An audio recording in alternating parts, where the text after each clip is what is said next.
I remember one of the best definitions of fear that I ever had. I was teaching a class with kids, and there was a 7-year-old in the front row, and we talk about fear, the feeling of fear, and he raises his hand, and I said, sure, what do you think fear is? He raises his hand, he stands up, and he says, fear is a feeling in my body that tells me about my environment so I can make the right decisions. And then he sits down.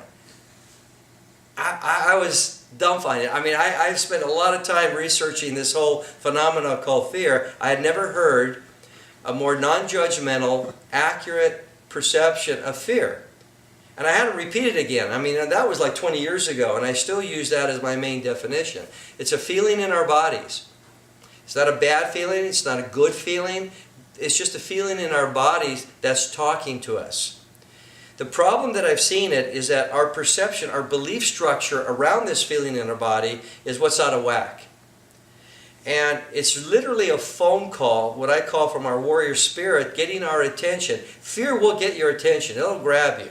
You know, there's levels of fear of a 1. You know, you're concerned about it's going to rain and I don't have an umbrella. Okay, that's a sort of a 1 kind of fear. All the way up to when I work with cops, you know, a 10, where the loss of life can be the consequence for not making the right decision. What I saw across the board, though, is that how we perceive fear and how we decide to take action or no action because of that feeling in our body is where the work is needed. So the whole basis of warrior spirit is not to get rid of fear. This is not about fear management. It's not about mastering fear. It's about understanding that it's a feeling in the body, just like when you're hungry, you go feed your body. When you're tired, that's a feeling, you go lay down. When you feel fear, you take a form of action. However, as a society, we've been taught to do just the opposite. When we feel fear, we tend to be inactive. We tend to what's called freeze. We tend to do nothing. Now, to me, that's like being in a car where you step on the accelerator and the brake at the same time. The fear is the brake. I'm concerned. I can't take action. Or the accelerators, the adrenaline says it's time to take action. So essentially what the program Leap of Faith is about is intentionally putting you into situations where you are invited to feel feeling of this fear in your body at different levels throughout the program, to be friends with it, to not run away from it, to literally let it come forward. Because when it comes forward, there's usually a whole set of programming that comes with it. It's the programming that takes, many times, the wrong course of action. What this is about is putting the right programming to the right feeling. So fear is not the enemy.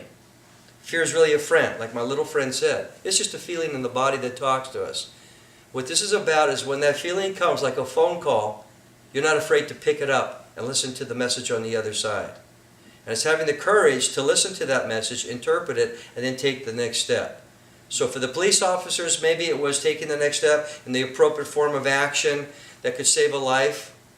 But what Leap of Faith deals with is taking that next step, and maybe that means no longer holding back the truth from somebody you need to talk to. Maybe it's a career change. Maybe it's just getting up and doing something a little bit different today than you did yesterday because you were scared of the consequence. It's because nothing happens unless you're willing to take that next step. Bottom line is that